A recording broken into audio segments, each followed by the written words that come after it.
2 anos atrás eu estava viajando pela França e fiz uma viagem de um dia para Versailles de Paris. Para chegar até lá era preciso pegar 2 trens. Eu peguei o primeiro trem e meu celular estava com 3% de bateria, o que me fez colocá-lo no modo avião para economizar. Eu coloquei meus fones, sabem como é, para afastar pessoas estranhas.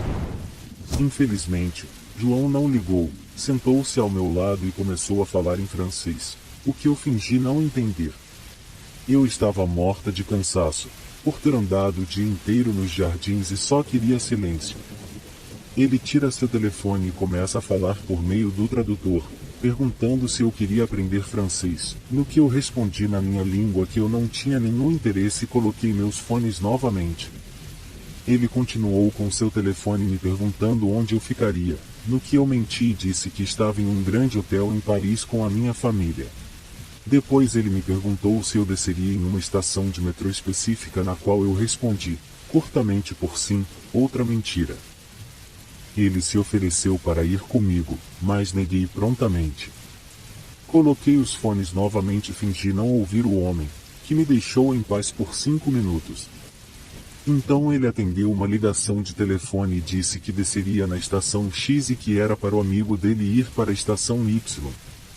Isso gelou o meu corpo, pois era a estação que eu desceria.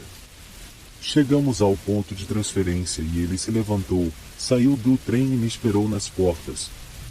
Eu tomei o meu tempo para descer, certificando de que eu havia pego tudo.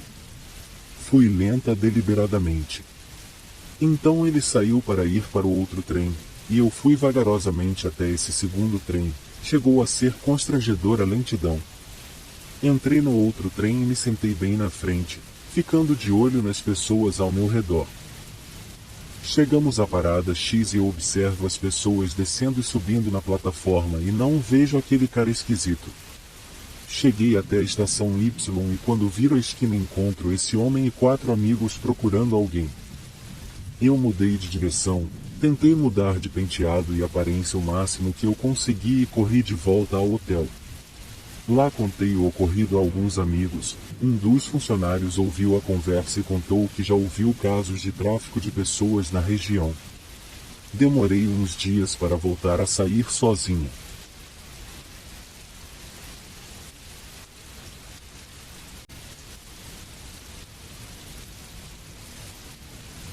Vou começar meu relato falando que eu não acredito no sobrenatural e sou um cético. Dito isso, eu tive uma experiência em um trem que até hoje eu não consigo explicar. Eu trabalho no centro de Chicago e uso uma linha de trem para chegar lá. Eu geralmente pego o trem de 17 horas e 21 minutos para casa, e minha parada Park Rogers é a segunda da linha. Para quem não sabe, esses trens possuem uma porta na metade do vagão, com um pequeno espaço, um mini corredor e um espaço de saída. Eu entrei no terceiro vagão da frente e sentei numa janela à esquerda, 5 fileiras da porta. Para sair, era preciso apertar um botão que abria a porta para esse pequeno corredor e, essas portas geralmente demoravam alguns segundos para abrir. Na primeira parada, várias pessoas saíram do trem, isso inclui a senhora que se sentava ao meu lado.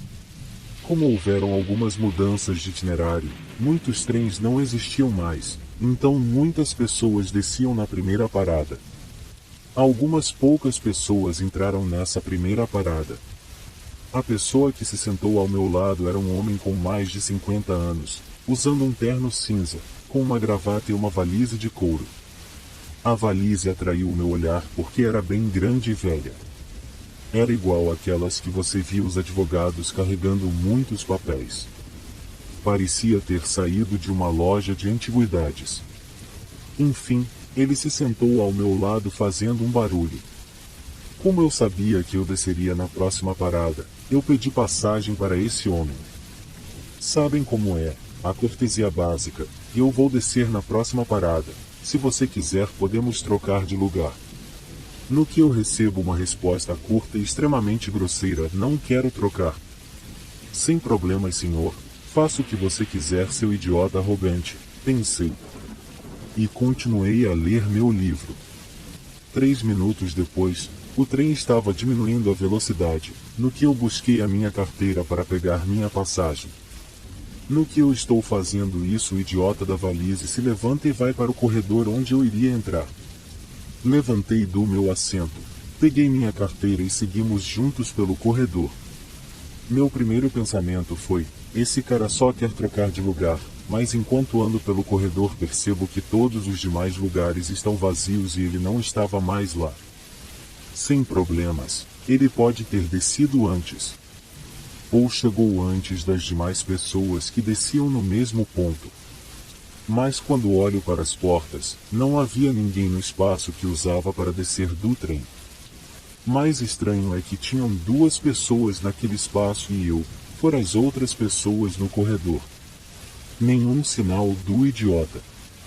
Talvez ele tenha ido para a parte de assentos individuais no outro vagão. Não sei. Mas a princípio estes também estavam vazios. Eu resolvo então ir para a porta e reparo que ele não se encontrava nas proximidades. Mas onde ele poderia ter ido com tanta velocidade dentro deste trem apertado? As portas se abriram, todos descemos e eu olho ao redor. Nenhum sinal do homem.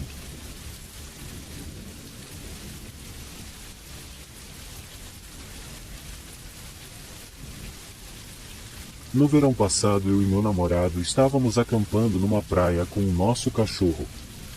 Resolvemos acampar em um local seguro próximo a uma grande árvore, abaixo de um morro, onde ficavam os trilhos do trem.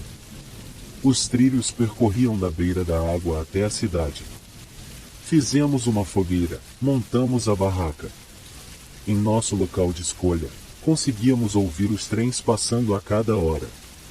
Estávamos perto o suficiente para ouvir com clareza os trilhos, os barulhos das rodas e o apito. Era alto o bastante para taparmos os ouvidos do nosso cachorro. Eram 2 da manhã, quando a nossa fogueira começou a virar brasa quando ouvimos o barulho do trem. Podíamos ver o trem por entre os arbustos de amoras.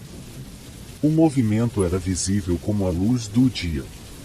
Os barulhos e a velocidade, como todo outro trem que passou por ali. Mas, assim que o último vagão passou por nós, sumiu.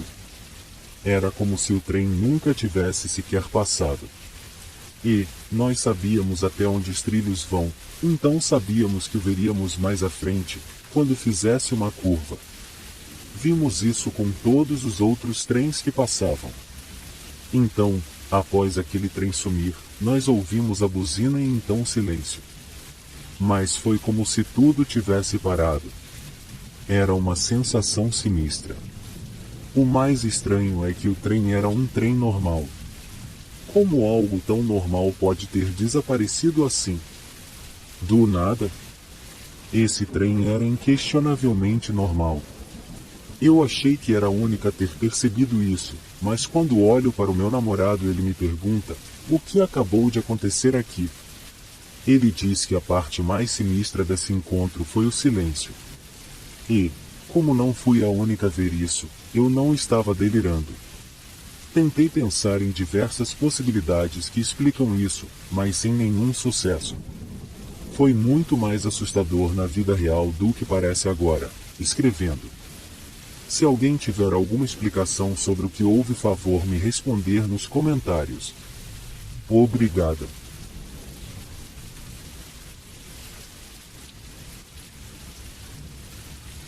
Quando eu era adolescente eu era gótica. Cabelo preto, roupas pretas, maquiagem preta, até tinha coturnos. Meus amigos e eu, como típicos góticos, passávamos o tempo no cemitério local. Começamos a ir lá como uma piada, mas logo descobrimos que lá éramos deixados sozinhos e em paz. Isso tudo mudou uma noite. Meu amigo me ligou e perguntou se eu queria passar um tempo com ele, e assim eu fui. Nenhum dos nossos outros amigos podia. Eles estavam ou trabalhando ou se recuperando da festa da noite passada, então estávamos só nós 2. Meu amigo me buscou de carro e dirigimos até o cemitério. Nós estávamos dando um tempo, fumando, e fofocando sobre os problemas que ela e o namorado estavam passando. Notamos que uma fogueira tinha sido acesa, a mais ou menos uns 30 metros de distância. Como contexto, o cemitério é uma quadra de distância do campus de uma grande universidade, então não é incomum para estudantes irem lá para festar. Meu amigo e eu suspiramos, sabendo que teríamos que ir embora em breve. Era ilegal estar no cemitério depois de escurecer e sabíamos que a polícia ia aparecer, por causa que alguns babacas decidiram acender uma fogueira. Decidimos terminar os cigarros e ir embora. Nesse momento, o mais terrível fedor veio pela colina, da direção da fogueira. Meu amigo e eu quase vomitamos e cobrimos nossas bocas. Eu gemi e disse: "O que diabos?" Meu amigo balançou a cabeça e disse: "Eu não sei o que eles estão fazendo. Vamos embora." Nós entramos no carro e um de nós sugeriu, não lembro bem quem: "Talvez devêssemos ver o que eles estão fazendo." Meu estômago virou e um calafrio percorreu meu corpo. Meu amigo deve ter tido o mesmo sentimento, porque dissemos ao mesmo tempo: "Não, devemos ir embora." Meu amigo ligou o carro, as lanternas, colocou a ré, e olhou por cima do ombro antes de começar a ir para trás. Eu ainda estava olhando para a colina. Uma figura ficou à frente da fogueira. Eu podia ver só uma silhueta, mas podia ter certeza que estava nos observando. Um sentimento de terror me acertou e eu gritei: "Vá! Vá! Vá!" Cada vez mais alto e mais em pânico com cada palavra. Meu amigo olhou para a colina por um segundo e bem quando a figura deu um passo em nossa direção, ela pisou no acelerador e saímos de lá, de ré descendo a colina. Ela virou o carro quando pôde e nós estávamos fora de lá. Não dissemos nada por um tempo, até que ela falou: "O que diabos eles estavam queimando?" Eu balancei minha cabeça. "Não sei." Ela me deixou em casa e fui para a cama.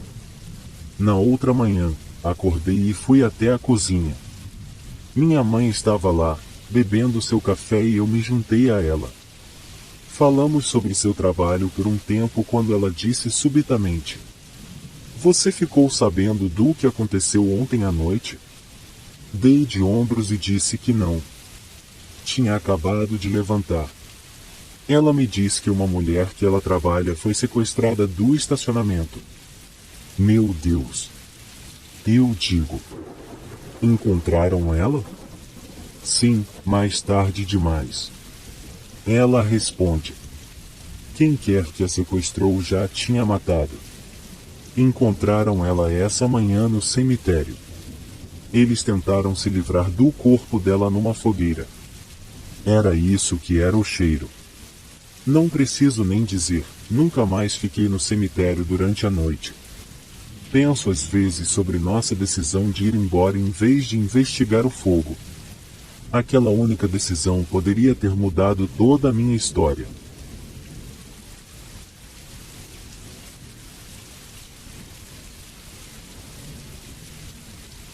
Me chamo Dani, tenho 18 anos de idade e moro em Brasília.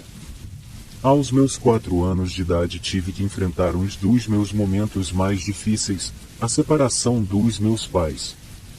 Minha mãe foi embora, mas voltou um tempo depois e levou a mim e meus 2 irmãos a um parque de diversões. Eu achava que iria continuar morando com o meu pai, mas depois do passeio no parque, fomos a um lugar estranho, um lugar que eu nunca tinha visto. A viagem demorou bastante. Chegando lá, um casal de idosos nos cumprimentou. Foram bem simpáticos até. Daí, recebemos a notícia de que iríamos morar com eles. Desde pequena sempre fui bem observadora, tudo em minha volta sempre foi importante, sempre dei atenção aos mínimos detalhes. Em primeira instância, conversávamos no quintal da casa, que era fechado. No canto havia uma mesa cheia de santos de todos os tipos e do lado da mesa tinha uma casinha branca. Até parecia de bonecas, mas tinha uns santos africanos lá. Era uma casa espírita, umbanda na verdade, e, a partir daquele momento, minha vida mudaria completamente. Eu era muito pequena, mas muitos traumas que tive foram por causa dessa casa que, além de grande, sempre me assustava e muito. Eu ouvia o arrastar de chinelas no chão, me sentia observada, sentia alguém atrás de mim. Sempre que andava por essa casa, vultos brancos, pretos, vozes que me chamavam, eram recorrentes. Isso acontecia sempre, de manhã, à tarde e o pior, até mesmo na hora de dormir. Não importava se estivesse sozinha ou não, sempre ia dormir tremendo de medo. Tenho vários relatos sobre o que passei lá. Mas um até hoje me faz tremer de medo. Não lembro exatamente minha idade na época, mas acho que eu tinha uns 6 para 8 anos de idade. A dona da casa era uma idosa que eu tinha que chamar de vó, de consideração. Ela gostava bastante de mim e dizia que eu era igual a ela. Cuidou muito bem de mim, da minha mãe e dos meus irmãos. Essa velha sempre me deu presentes, bonecas, ursos, etc., sempre quando eu agradava fazendo os afazeres da casa, bem como lavar a louça ou o banheiro. Em um dia comum, o marido dela tinha saído com meus irmãos. Minha mãe estava trabalhando na casa da filha dessa idosa. Ela aparentava ter uns 55 a 60 anos de idade, era um pouco gorda e sempre pintava o cabelo de vermelho vinho. Ficamos só nós duas na casa enorme.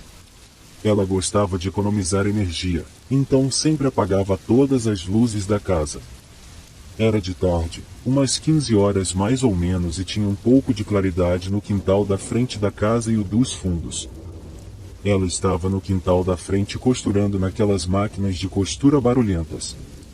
Eu estava com ela, sentada no chão, brincando com um pedaço de pano meio florido que ela deixou cair e, como de costume, ela me pediu para pegar água para ela. Sempre que me pedia para pegar alguma coisa, eu ficava com raiva, pois tinha muito medo de andar pela casa sozinha. Levantei e fui pegar a água dela. Já sentindo alguma coisa atrás de mim, passei pela sala. Logo depois havia um corredor, que me dava muito medo. Nesse corredor, tinha uma porta à esquerda que era o quarto do casal de idosos, e do lado direito tinha 3 portas. A primeira era do quarto onde eu dormia, a segunda era do banheiro e a terceira era de um quarto onde guardavam algumas coisas estranhas. Nunca entrei naquele quarto, pois sempre ficava trancado. A porta do quarto do lado esquerdo estava aberta, a do meu quarto e a do banheiro também. Toda vez que passava por esse corredor, sempre sentia alguém atrás de mim e eu, toda vez que dava um passo, olhava rapidamente para trás, para ver se realmente tinha alguém. Até que enfim cheguei à cozinha. Depois dela tinha um outro quintal pequeno onde, segundo eles, ficavam os santos maus e os animais que criávamos. Mas eu não sabia que eles estavam ali para morrer futuramente. O filtro de barro onde tinha água, me deixava de costas para o corredor. A velha sempre gostava de tomar um copão de água e o filtro demorava um tempo para encher aquele copo. Porém, naquele dia, o filtro estava de pirraça.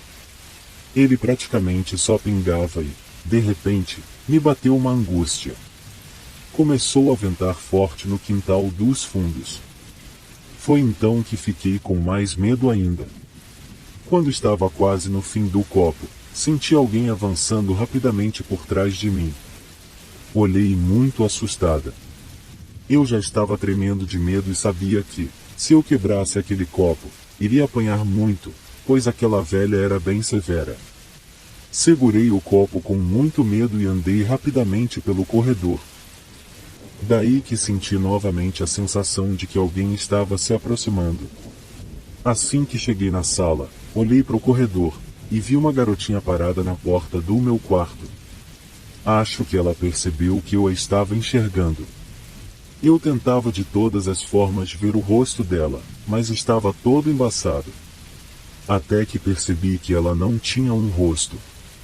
O meu coração começou a acelerar e eu suei frio, mas ainda segurava o copo com firmeza. Então comecei a perceber cada detalhe da menina. Ela era menor que eu, Estava de Maria Chiquinha com 2 lacinhos, um em cada lado. Seu vestido era antigo, parecia vestido de boneca. Seu sapato era tão brilhante. Tinha laços no vestido e nos sapatos, mas, o mais estranho de tudo, era que ela estava toda de branco. Com certeza era um espírito.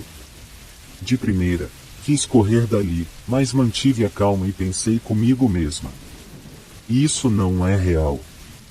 Pois lembrei de uma aula da minha professora que falava que a mente humana produz muita coisa que achamos estar vendo, mas na verdade é tudo fruto da imaginação. Então dei as costas, mas quando olhei para trás de novo a menina já tinha sumido. Com um susto, a avistei saindo correndo do meu quarto em minha direção.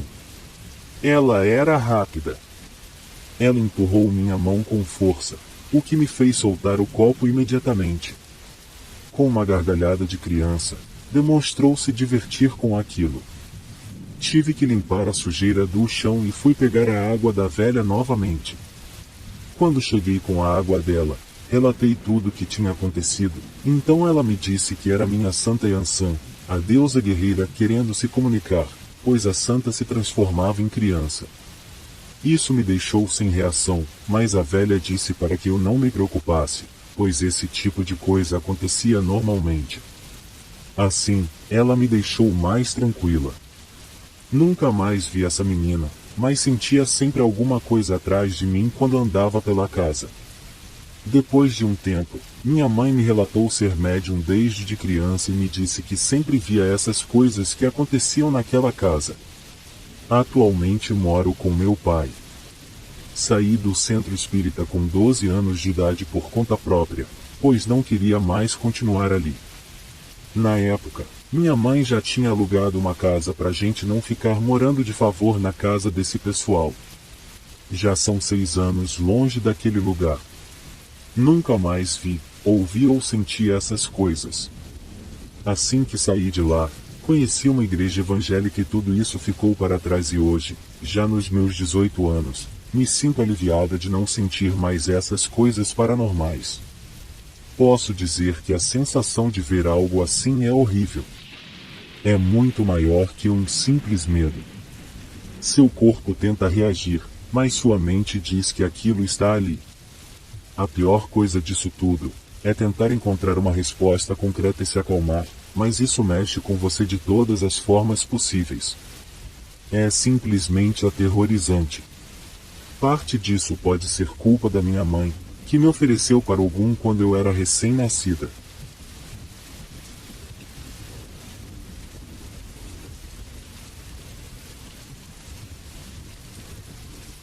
Para dar uma explicação e um contexto para esse encontro. Eu tinha por volta dos 15 anos na época que isso ocorreu. Eu estava acampando no meio do nada com minha família, minha tia, tio e primos. Eu era a criança mais velha lá no trailer, então você pode provavelmente entender como eu me sentia não tendo mais ninguém para me acompanhar nas minhas aventuras. Com bons 2 anos de diferença entre mim e meus parentes, era quase como se eu estivesse sozinho. Lá tinham pessoas que conhecíamos de viagens anteriores, então era comum quando começávamos a conversar e agir como se nos conhecemos desde sempre. Agora a história. Meus pais confiavam demais em mim. Eu gostava de me divertir, mas eu também gostava de chegar em casa para jantar tanto quanto. Então, quando eu saía durante a maior parte do dia com o pessoal do acampamento, meus pais não davam muita bola. A única regra era que eu devia estar de volta ao trailer para jantar, e antes das 8:30 da noite. Então imaginem isso, 6 adolescentes, entre 15 e 16 anos, lá fora no meio da floresta, sem supervisão de adultos a maior parte do dia. Receita para o sucesso. Mas nesse dia em particular, achamos uma pequena trilha de um cervo que nunca tínhamos visto. Pensando bem, não parecia bem uma trilha de cervo. Era sinuosa e passava por uma parte densa de um arbusto. Era bem difícil notar esse caminho, ou mesmo achá-lo. Exploramos prontamente, marcamos com um galho e rapidamente foi esquecido pelos outros novamente. Exceto, eu guardei na memória esse pequeno túnel. Naquela noite, enquanto estávamos jantando, um dos adultos propôs que brincássemos de caça ao homem na floresta. À noite. Nem todo mundo estava gostando dessa ideia, mas no grande esquema do plano, eles foram vencidos pela maioria. Todos pegaram uma lanterna, e divididos em times. Para aqueles que não sabem o que caça ao homem é, aqui vai uma explicação. Todos que brincam recebem uma lanterna, e são divididos em dois grupos: os caçadores e os corredores. Quando um caçador pega alguém, deve identificar corretamente quem ela é. Se você acerta, ela deve juntar forças com os caçadores. O último vivo recebe o prêmio. Na primeira rodada, eu fico no time dos corredores, aqueles que são perseguidos pelos caçadores. Temos 5 minutos de vantagem para correr, subir uma árvore, qualquer coisa que pudermos para escapar dos caçadores. Então, para tentar ganhar para variar, eu decido apelar para um método infalível de escape. Ir para o esconderijo no arbusto. Tomou quase todo o tempo de vantagem para achar o maldito lugar, porque era tão bem escondido e fora do caminho. Enquanto eu passava por esconderijos, eu ouvi sussurros entre os meus companheiros questionando minhas ações. Também é digno de nota que eu tenho excelente audição, são minha melhor arma nesse jogo. Mas quando eu estou quase chegando ao meu destino, escuto a corneta anunciando que o jogo começou. Deitei de barriga no caminho para chegar ao esconderijo, mexendo minhas mãos e joelhos, até que estou metade adentro, agachado lá como um animal mal formado. Os caçadores estão fazendo a varredura inicial através da floresta, procurando por lugares óbvios e pessoas tentando mudar de esconderijo. Quando eles finalmente chegam aonde eu estou, eles chegam à densa floresta e voltam imediatamente. Eu tento me ajeitar e rastejar para mais adentro do túnel de plantas. Eu honestamente não sei como aconteceu, mas eu achei um lugar ainda mais escondido dentro de onde eu estava, e, acidentalmente, eu rastejei meu estúpido ser para lá. Contudo, em vez de terminar em um caminho sem saída, esse terminava em uma clareira. Nunca quero descrever exatamente o que achei lá. Desculpe, mas eu apenas não posso. Era uma mulher jovem, pelada, coberta de lacerações e machucados, em posição fetal. Seus olhos enevoados pareciam estar olhando diretamente para mim. Não vou descrever mais que isso. Eu estava muito assustado para gritar, e fiquei lá congelado no escuro. Congelado lá, em estado quase catatônico como uma estátua de mármore pelo que pareceram horas. E então, eu ouvi alguém vindo daquela clareira.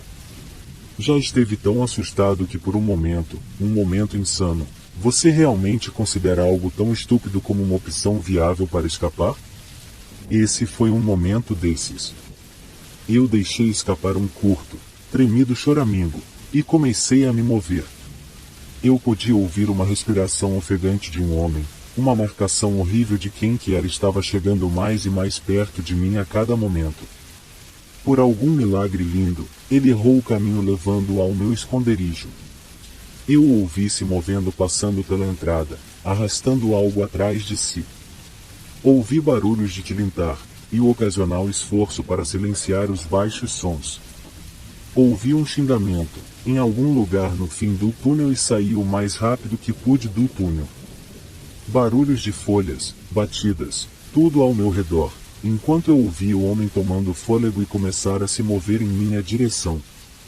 A respiração pesada estava chegando mais e mais perto de mim, um testamento de como eu fui muito lento na minha saída. De algum jeito, com meus joelhos tremendo, pernas dormentes, saí correndo pela trilha. O perseguidor desconhecido estava logo atrás por um tempo, mas parecia que ele estava muito exausto para me perseguir por muito tempo.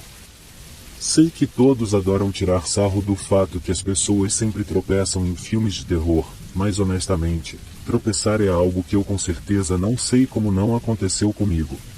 Com a adrenalina correndo pelo meu corpo, tentando fazer com que minhas pernas que pareciam gelatina funcionassem, me obrigando a me mover para longe de quem quer que estivesse atrás de mim, Foi um feito quase impossível, mas eu finalmente cheguei à trilha principal que ia até o acampamento. Corri até lá gritando o mais alto que podia. Caras confusas me olharam das árvores e acho que alguém me chamou. Chegar até o acampamento foi fácil, mas tentar explicar por que eu acordei metade do acampamento saindo da floresta correndo a toda velocidade foi mais difícil. Quando finalmente deixei as palavras sufocadas saírem, lembro de um profundo silêncio que tomou o grupo de adultos que me cercavam. Não lembro muito mais daquele ponto em diante. Sei que chamaram a polícia, e minha mãe e tia gritando e chorando ao longo da trilha, chamando as outras crianças para voltarem para a segurança. Quando alguém grita como elas estavam, você não ignora, elas juntaram todo mundo em 30 segundos, e voltaram para o acampamento. A polícia achou o homem na floresta, ao longo da trilha, com uma faca na mão. Um saco de lixo preto e vários itens pontiagudos e um serrote foram encontrados abandonados na trilha, sangue seco manchando alguns pontos também. Não acho que vou superar isso nunca. Ainda tenho pesadelos algumas noites, o homem me perseguindo, respirando pesadamente no meu pescoço, tentando me pegar. Algumas vezes ele consegue.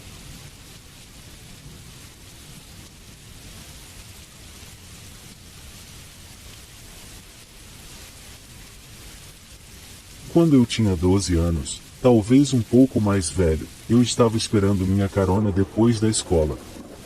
Quando essa grande branca van de família para na minha frente me pergunta se eu estou esperando meus pais. Minha família tinha uma van igual a essa, então eu não achei nada suspeito, já que eu era muito inocente. Então eu respondi que sim. E ele estava perguntando algo óbvio, já que aqui estou eu, sentada fora da escola, sozinha, mas eu respondi mesmo assim. Ele então perguntou qual era meu nome, eu hesitei, mas ele explicou que estava procurando por alguém, então eu falei a ele meu nome. Eu disse que meu nome era Teia e ele então disse que era eu quem ele estava procurando. A minha mãe tinha pedido a ele para vir me pegar da escola. Ele se introduziu como Sam, o sobrinho da minha mãe. Eu nunca tinha conhecido a família da minha mãe, então não desconfiei. Ansiosa para chegar em casa e sair do frio, não questionei ele muito. Entrei no carro e pensando bem agora, eu vejo quão burra e sortuda fui de conseguir escapar. Entrei e começamos a dirigir na direção oposta da minha casa. Não criei muito caso, pois podíamos chegar à minha casa também por esse caminho, só era mais longo. Mas logo estávamos passando por essa outra rota também e do nada percebi que estávamos na rodovia. Agora todos os traços de cansaço me deixaram e eu fiquei à beira de lágrimas. Pedi a ele que por favor que me levasse para casa e se minha mãe tinha mandado ele me buscar, ele deveria saber que eu não tenho permissão para sair depois da escola, mas ele continuou me ignorando. Nesse ponto eu estava oficialmente me acabando de chorar, e os carros que estavam passando por nós ou parados ao nosso lado estavam começando a olhar em nossa direção. Em certo ponto eu estava chorando tanto que ele bateu as mãos no volante e começou a divagar que isso seria mais fácil para nós dois se eu me calasse, mas eu não estava pensando mais claramente. Eu sabia que qualquer coisa seria melhor do que para onde ele estava me levando. Eu tinha que escapar. No próximo momento que o carro diminuiu a velocidade, eu destranquei a porta e pulei para fora. Em toda honestidade eu não estava pensando em nada, pois se eu estivesse, teria amarelado e por pelo menos dessa vez, estou grata que não estava. Acertei o chão e aterrissei na minha perna esquerda. A dor era demais, mas eu não ligava pois na minha cabeça qualquer coisa era melhor do que ficar naquele carro. O cara nem ligou. Eu vi que no caos dos acontecimentos ele tentou me agarrar, mas quando eu estava fora do carro ele só seguiu em diante. O motorista de trás conseguiu parar a tempo e saiu correndo para me ajudar. A polícia foi chamada e meus pais também, mas até hoje eu não tenho permissão de esperar fora de nenhum lugar.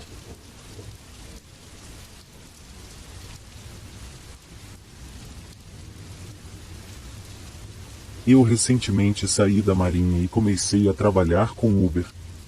Pelas primeiras semanas, eu ficava ao redor da base, tentando pegar outras pessoas que trabalhavam por lá.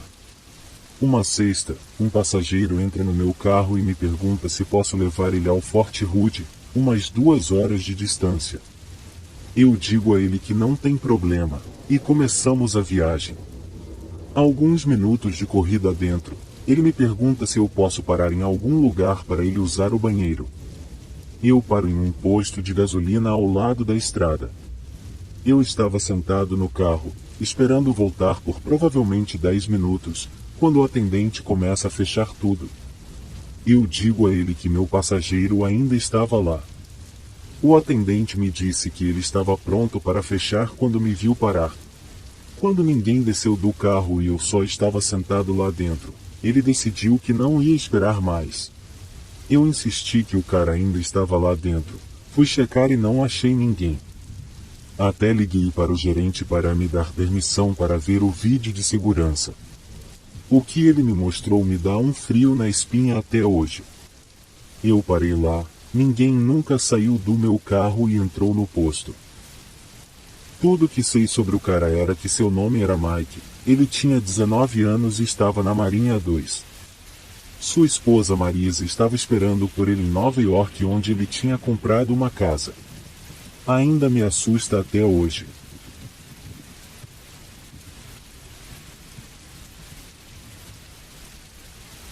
Essa história é um relato de um incidente aterrorizante que eu involuntariamente fiz parte quando era mais jovem.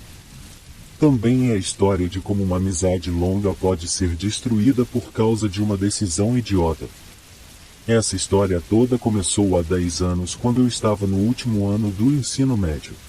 No primeiro ano eu e meu melhor amigo tínhamos feito um plano de viajar de carro através do estado até Las Vegas, onde iríamos apostar e celebrar nossa formatura. Apesar de várias passadas raspando em matemática, eu ainda consegui a nota necessária para me formar. Era algo que eu admito que não tinha certeza que aconteceria.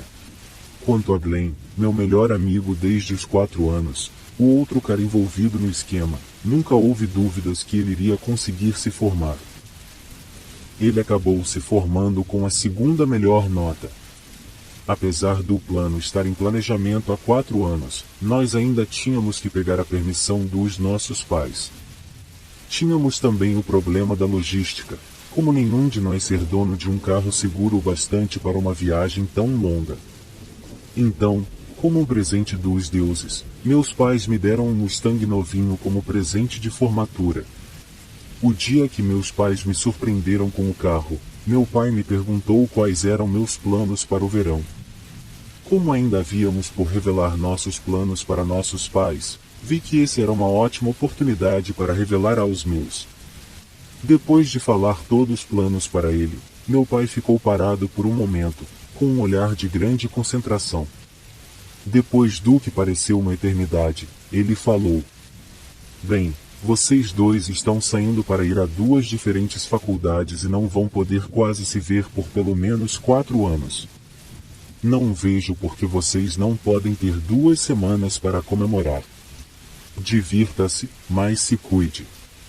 Eu estava tão feliz, que quase não conseguia dizer obrigado. Quando liguei para Glenn para contar as boas novas, ele me disse que a sua mãe já tinha dado a permissão para ele ir. Isso não foi um grande choque, considerando que sua mãe sempre deu tudo o que ele queria, desde que o pai dele os abandonou 5 anos antes. Ela ainda por cima deu a ele $500, que ela chamou de presente de formatura. Na segunda após a festa de formatura, nós carregamos o carro e saímos para a estrada. Apesar de termos 2 semanas para aproveitar, queríamos chegar a Las Vegas o mais rápido possível. Nós investimos em um detector de radares, para a chance de sermos encostados por excesso de velocidade ser mais baixa, e acredite quando digo, estávamos indo bem rápido. Com a média de 160 km por hora, atravessamos o estado em tempo recorde e esse era nosso plano para a viagem inteira. Nós conseguimos chegar em Las Vegas em menos de 7 horas, mas estávamos tão cansados que quando chegamos lá decidimos descansar, para estarmos frescos para ir ao cassino. Depois de 8 ou 9 horas de sono, fomos à cidade. Não tenho certeza por quanto tempo ficamos acordados, mas ao final da semana de apostas e garotas, parecia que estava acordado sem parar por um ano. No final daquela semana, perdemos tudo que ganhamos multiplicados por 5, e estávamos sem nenhum tostão. Eu posso ter perdido todas as economias que guardei por 4 anos, mas estou confiante que nunca me diverti tanto na minha vida inteira quanto aquela semana em Vegas. Infelizmente, Glenn conseguiu estragar toda a diversão com uma ação idiota. Uma ação que destruiu nossa amizade para sempre.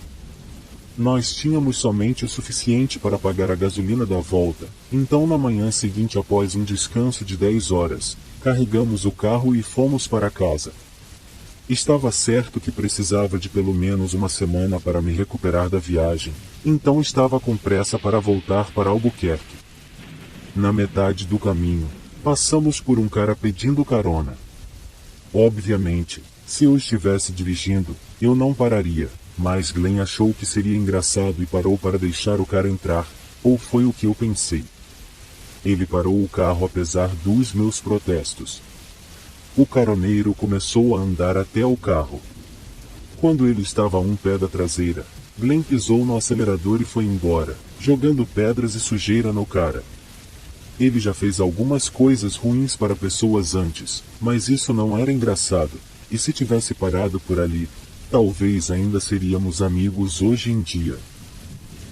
Menos de 1 quilômetro abaixo, percebemos que o carro estava com o tanque quase vazio. Então Glenn encostou em um posto de gasolina não muito longe à frente. Enquanto ele enchia o tanque, eu entrei e paguei, e já que estava lá peguei algumas comidas e bebidas. Na saída, eu notei alguém correndo ao lado da estrada. Ele não estava muito longe, e percebi que era o caroneiro que Glenn jogou pedras com o carro. Ele ainda estava uns 100 metros longe do estacionamento quando eu falei sobre ele para Glenn. Aparentemente não ligando se nós encontrássemos o cara ou não, Glenn continuou assistindo o cara enquanto ele se aproximava pelo retrovisor. Ele finalmente engatou a marcha e começou a lentamente sair do posto de gasolina. Eu não tinha certeza porque ele estava dirigindo tão devagar, então gritei para ele logo e parar de provocar o cara. Ele estava agindo como se quisesse que o cara nos alcançasse, para que ele pudesse continuar ofendendo. O caroneiro podia obviamente nos ver. Podia ouvir ele gritando na direção do nosso carro. Quando Glenn circulou o carro em volta das bombas e estava saindo do terreno, o caroneiro estava a uma curta distância de nós. Agora eu podia ouvir o que ele estava falando, e ele estava definitivamente bravo. Ouvir isso só fez Glenn rir, mas o olhar dele logo se transformou em terror, quando ele notou que o caroneiro tirou uma arma de trás de suas calças e apontou para nós. Eu só ouvi: "Seus malditos!" Antes dele começar a atirar. Os tiros finalmente fizeram Glenn acelerar. Saímos do posto de gasolina em segundos. Para dizer que eu estava puto, seria pouco, não menos ele fez meu carro ser atirado. Quase fomos também. Tudo porque Glenn achou que seria engraçado hostilizar um completo estranho. Nós chegamos em casa algumas horas depois e eu não falei com ele o resto da viagem. Quando deixei ele na sua casa, ele tentou fazer uma piada sobre tudo, mas eu não estava rindo. O incidente me mostrou quão cruel ele podia ser, e eu não queria ter mais nada com alguém desse tipo, não importa por quantos anos nos conhecíamos. Depois de voltar para casa, eu expliquei para meu pai o que aconteceu, e ele ficou muito nervoso. Mas entendeu o porquê eu queria lidar com os reparos e não envolver Glenn mais em nada da minha vida. Os reparos foram feitos e alguns meses depois eu fui para a faculdade. Glenn tentou algumas vezes falar comigo para se desculpar, mas todas as vezes eu deixei na caixa postal. Eu nunca liguei para ele de volta e nunca mais nos falamos. Se teve algo que tirei dessa parte da minha vida, as pessoas podem nunca contar como elas são, mas elas sempre vão mostrar sua verdadeira cara se você prestar atenção. Pode parecer mesquinho que eu terminei uma amizade tão longa com esse incidente, mas isso mostrou que mesmo depois de tantos anos de amizade, ele não me respeitava, nem a mim nem a ninguém. Se ele não pode se desculpar depois de tudo que ele causou, eu não quero mais nada com ele. Espero que ele tenha aprendido uma lição com tudo isso e se tornado um homem melhor, mas se tem uma coisa que eu aprendi é que raramente as pessoas mudam.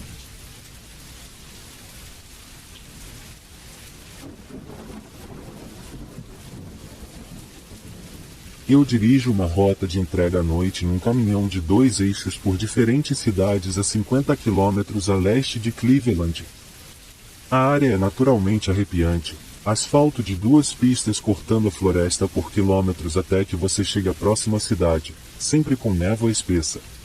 De qualquer jeito, uma noite eu estava dirigindo até Chesterland, quando eu vejo uma figura muito grande voando até mim na luz da lua. Era enorme. Percebi que estava prestes a bater nele na altura do para-brisa e abaixei abaixo do painel, e justo quando fiz eu ouvi um barulho alto na frente do porta-luvas do caminhão. Eu pisei nos freios e parei, pensando por alguns momentos se eu devia sair. Eu saio mesmo assim pois eu apenas precisava ver o que aquela coisa era. Eu saio e ando até a traseira do caminhão e vejo aquilo no canto da estrada uns 20 metros atrás. Eu juro, a coisa era do tamanho de um homem. Achei que era uma águia gigante que eu tinha atropelado. Começo a andar até lá pensando que devia estar morta. Errado. Subitamente a coisa rola, fica sobre 2 pés, pula e voa para longe. Levou uma porrada de talvez 60 km por hora de um caminhão e sobreviveu. Quando levantou, podia jurar que tinha a forma de um homem e tinha 1,80 m. Definitivamente não era um pássaro. Não sei o que era. Quando voou para longe eu me assustei e corri até o caminhão e continuei o resto do caminho até a cidade. Parei no posto de gasolina, saio, olho para a frente do caminhão e lá estão marcas de asa de 2 metros de envergadura, sujando a frente do caminhão de terra e lama. Não era a forma de asa de um pássaro, parecia mais com a forma de um morcego. Se eu pudesse descrever como se parecia, a coisa mais perto que eu consigo pensar era o monstro do filme Olhos Famintos ou o Homem-Mariposa. Ainda me dá medo andar por aquela estrada. Sempre fico olhando a lua esperando ver a criatura novamente.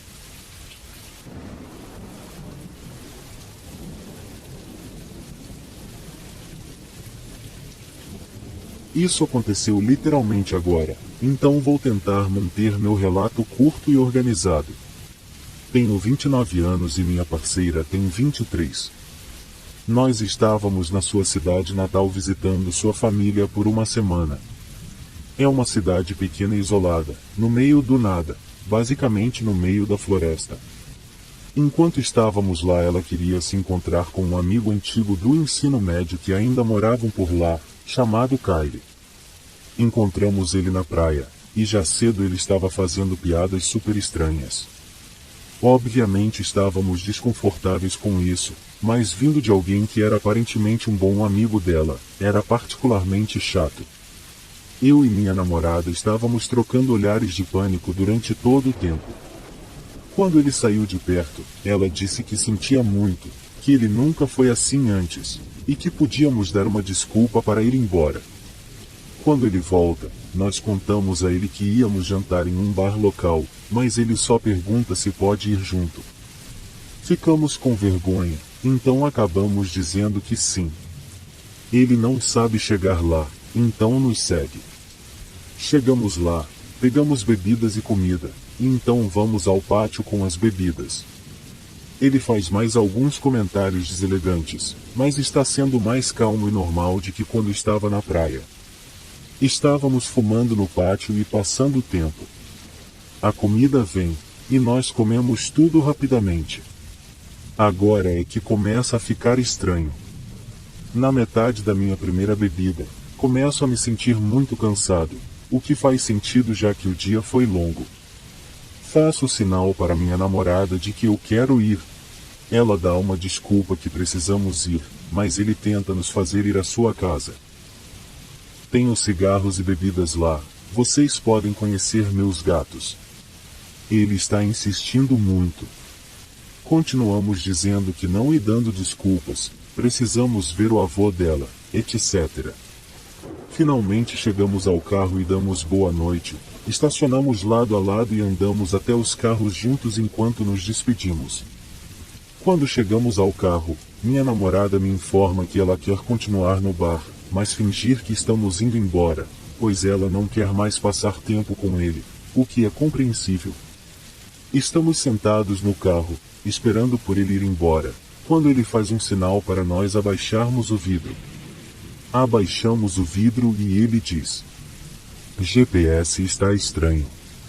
Se podíamos mostrar o caminho pela estrada principal, para ser justo, estamos no meio do nada, então isso não parece ser muito estranho. Então obviamente ficar no bar estava fora de cogitação.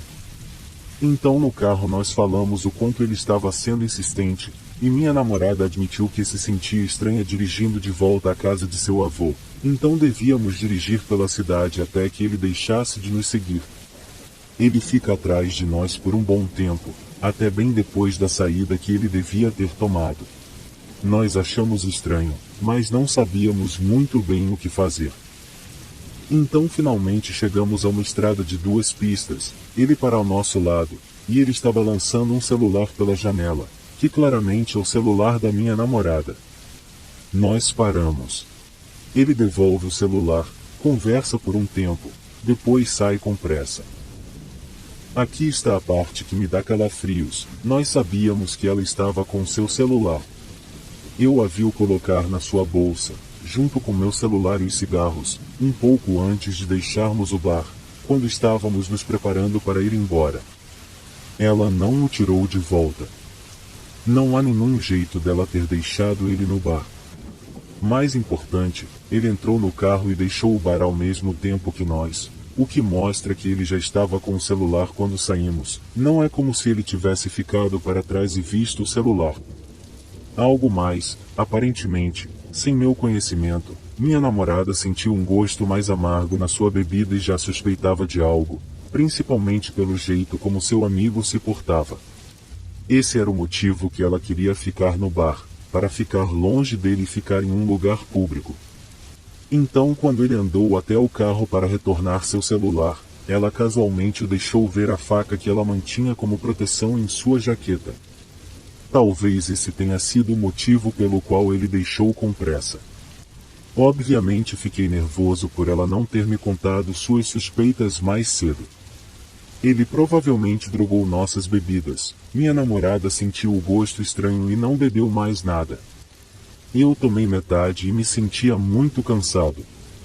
E continuava nos seguindo mesmo depois de termos passado da saída para sua casa, continuando a nos seguir por uma estrada vazia para fazer sabe lá o que. Com certeza nunca mais quero ver esse cara de novo na minha vida, quero deixar toda essa experiência para trás.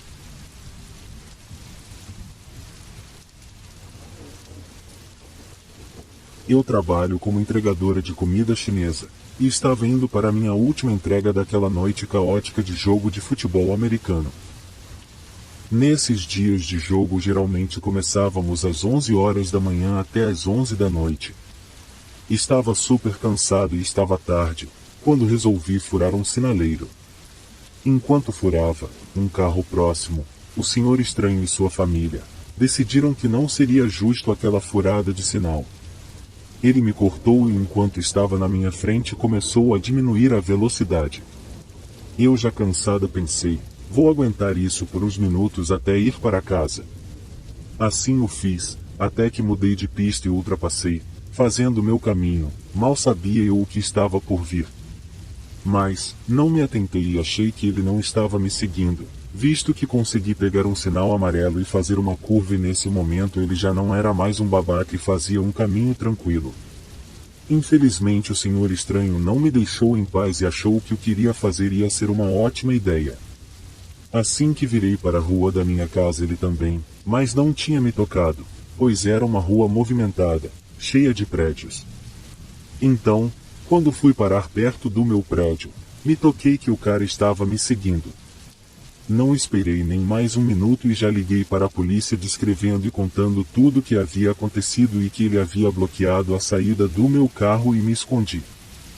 Consegui dar um jeito de pegar a placa do carro dele e fazer uma descrição dele para a polícia. No que, alguém dentro do carro dele mostrou algum objeto que brilhou à luz dos postes, imagino que uma faca. Eles me seguiram até em casa e estavam planejando fazer alguma coisa contra mim. O passageiro abre a porta do carro. Tremendo eu grito. A polícia está vindo. Ele para, sorri para mim de um jeito medonho, volta ao carro e vão embora. Ainda ao telefone com a polícia, termino de contar os dados e aguardo os policiais. Quando desliguei o telefone com a polícia percebi que a situação havia sido muito perigosa, tremi e chorei muito. Mais tarde a polícia me retorna e diz que prendeu os 2 suspeitos. Os 2 têm passagens pela polícia por assalto, agressão e outras coisas. Fico feliz que não me tornei mais uma vítima.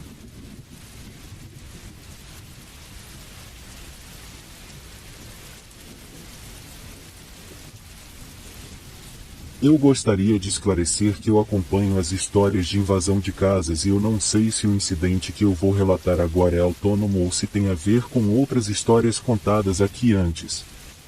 Mesmo que as coisas tenham sido apenas uma coincidência, ainda é suficientemente assustador. Acredito que tudo tenha começado ontem à noite enquanto jogava. Meus colegas de apartamento Amanda e Carlos já estavam dormindo. Eram 2:30 da manhã quando Amanda apareceu na sala falando que não conseguia dormir e queria ver um filme me convidando para assistir. Aceitei a oferta e começamos o filme. Meia hora de filme e o cachorro de Amanda começou a latir olhando para a janela e a porta da frente. Ele latia e parava. Isso nos alertou, pois o cachorro dela não era de latir para nada e que deveria ser algo sério. Pausamos o filme para ver se ouvíamos alguma coisa, mas nada. Isso aconteceu mais algumas vezes durante o filme. Fomos dormir e não houve maiores incidentes naquela manhã. Tirei uma soneca e fui para o trabalho. Quando voltei do trabalho, porém, aparentemente alguma coisa tinha acontecido. Quando eu estava abrindo a porta, meus colegas de apartamento correram até a porta e quando me viram pareceram aliviados. Percebi que Carlos falava ao telefone com um tom bem sério. E a feição de Amanda também era de preocupação. Me perguntei o que havia acontecido. Assim que ele desligou o telefone, me perguntou se eu estava esperando alguma entrega ou se eu havia pedido alguma coisa. Eu respondi que não. Então me contaram que assim que chegaram em casa, meia hora antes, notaram que tinha um pacote na porta da frente. Na primeira inspeção do pacote eles perceberam que havia algo estranho. Primeiro, o pacote não pertencia a nenhum dos 3, é de ninguém que conhecíamos. Segundo, tinha um número de telefone que não tinha serviço inscrito nele. E terceiro, tinha o nome da empresa e uma lista de coisas que estavam dentro, mas resolveram procurar o nome da empresa no Google e perceberam que a empresa não existia. Com todas essas suspeitas, meus colegas resolveram abrir o pacote e encontraram vários sacos de drogas embalados a vácuo. Valeria alguns milhares de dólares. Dado tamanho susto, eles resolveram ligar para a polícia e dar o pacote para a investigação. A ligação de Carlos no momento em que cheguei em casa era para a polícia. E o que aconteceu após isso? Perguntei a eles se a polícia suspeitava de nós e eles me asseguraram que não teríamos problemas, visto que não tínhamos feito nada de errado. Apesar de todo esse caos, eu estava muito cansado do trabalho. Então consegui cair no sono muito rapidamente, contudo 2 horas depois fui acordado por Carlos.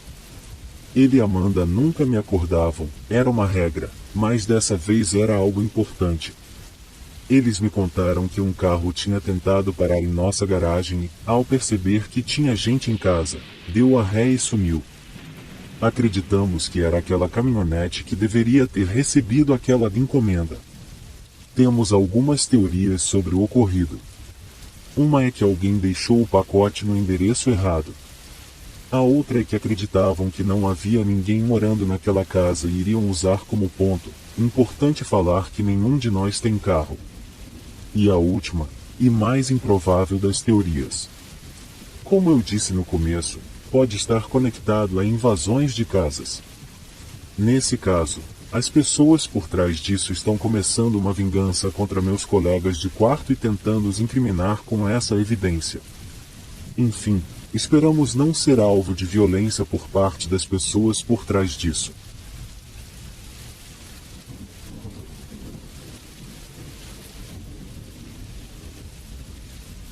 Essa história aconteceu em uma pequena cidade rural, nos anos 70.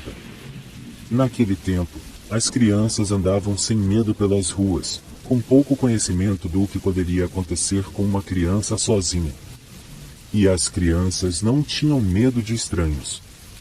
Eu estava na 2ª ou 3ª série, com pais ausentes que não se importavam e que apenas se importavam com si mesmos. E eu sabia como era viver em uma família perigosa. Então, não tinha medo de estranhos. Estava indo para casa, do ponto de ônibus. Era um dia quente e ensolarado. A rua estava suja, mas era uma rua residencial, então ninguém se importava. Eu estava a uma quadra de casa quando vejo uma caminhonete marrom parando. A minha visão era péssima, então achei que era uma caminhonete dos Correios. Nela tinham 3 pessoas, uma loira de 20 anos que parecia muito com a minha irmã.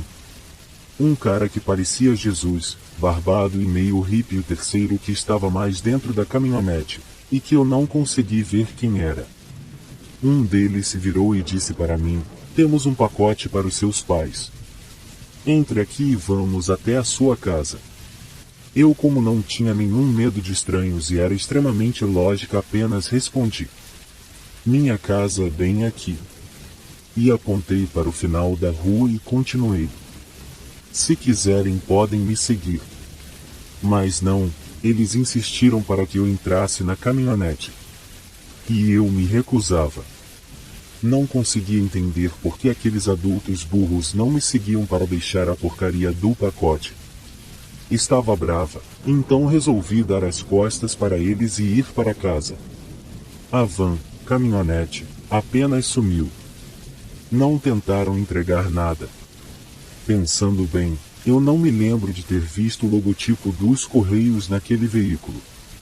Também percebi, nos dias de hoje, que os trabalhadores não usavam uniformes. Agradeço todos os dias por não ter entrado naquela caminhonete.